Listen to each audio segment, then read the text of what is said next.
നമ്മളുടെ ഈ ക്ഷേത്രം, അതായത് പരപ്പുകാട് ശ്രീ മഹാദേവി ക്ഷേത്രം എന്ന പേരിലാണ് അറിയപ്പെടുന്നത്. ഇതൊരു കുടുംബ ട്രസ്റ്റാണ്. ഇവിടുത്തെ പ്രധാന പ്രതിഷ്ഠ ഉമാമഹേശ്വര സങ്കല്പത്തിലുള്ള ശിവപ്രതിഷ്ഠയാണ്. വേറെ ഉപദേവതകൾ 10 ഉപദേവതകളുണ്ട്. പിന്നെ ഇവിടുത്തെ ഏറ്റവും ഒരു ഇതെന്ന് പറഞ്ഞാൽ ശ്രീരാമചന്ദ്രൻ്റെയും ഹനുമാൻ സ്വാമിയുടെയും പ്രതിഷ്ഠകളുണ്ട്. ശ്രീരാമചന്ദ്രൻ്റെ പ്രതിഷ്ഠ 12.25 അടി ഉയരത്തിലുള്ള ഒരു കൃഷ്ണശില തീർത്തിട്ടുള്ള ഒരു വിഗ്രഹം. ഹനുമാൻ സ്വാമിയുടെയും അത് തന്നെ. നമ്മൾ ഇവിടെ രാവിലെ 5:30ക്കാണ് തുറക്കുക. സാധാരണ ദിവസങ്ങളിൽ 5:30 തൊട്ട് 10 മണി വരെയാണ് പരപ്പുകാട് ദേവീക്ഷേത്രത്തിലെ രാവിലത്തെ ദർശന സമയം. വൈകിട്ട് 5:30 തൊട്ട് 7:30 വരെയാണ്. ധന്വന്തരിമൂർത്തിയുടെ നടയിൽ എല്ലാ വ്യാഴാഴ്ചയും കഷായധാരയുണ്ട്.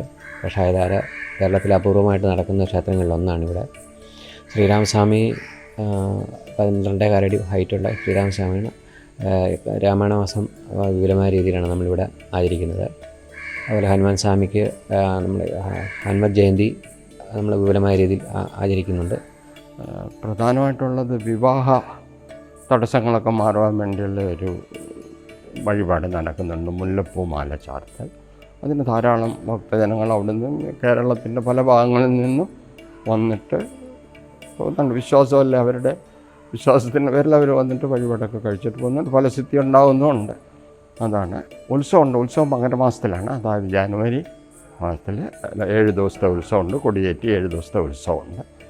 അത് എല്ലാ വർഷവും നടത്താറുണ്ട്. നമ്മൾ 2013 ഇതിൻ്റെ പ്രതിഷ്ഠ കഴിഞ്ഞത്. അന്ന് തൊട്ട് മുടങ്ങാതെ ഉത്സവങ്ങൾ നടന്നു വരുന്നുണ്ട്. പക്ഷേ അടുത്ത് വരാൻ പോകുന്നത് രാമായണ മാസമല്ലേ, ജൂലൈ. അപ്പോൾ രാമായണ മാസത്തിൽ 5 ദിവസം രാമായണ സത്രം എല്ലാ കൊല്ലവും നടത്താറുണ്ട്. ഇപ്രാവശ്യം അത് നടത്തുന്നുണ്ട്. അതിൻ്റെ പ്ലാനിങ് ഒക്കെ നടന്നുകൊണ്ടിരിക്കുകയാണ്. പിന്നെ മറ്റു ഉത്സവങ്ങൾ മാത്രമേ ഉള്ളൂ. പിന്നെ വിദ്യാരംഭം, അങ്ങനെയുള്ള സരസ്വതിയുടെ പ്രതിഷ്ഠയുണ്ട് ഇവിടെ. അപ്പം വിദ്യാരംഭം നടക്കുന്നുണ്ട്. ശബരിമല സീസണിൽ ഭജന അങ്ങനത്തെ കാര്യങ്ങളെല്ലാം ഉണ്ട് 41 ദിവസത്തേക്ക്. പിന്നെ ഷഷ്ഠിവ്രതം ആചരിക്കുന്നുണ്ട്. സുബ്രഹ്മണ്യൻ്റെ പ്രതിഷ്ഠയുണ്ട്.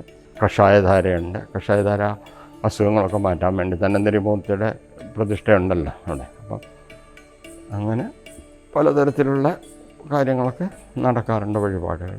ഇത് കറുകച്ചാൽ പഞ്ചായത്ത്, കോട്ടയം ഡിസ്ട്രിക്റ്റിലെ കറുകച്ചാൽ പഞ്ചായത്തിൻ്റെ 10ാം വാർഡിലെ ശാന്തിപുരം എന്ന് പറയുന്ന ഒരു സ്ഥലത്താണ് സ്ഥിതി ചെയ്യുന്നത്.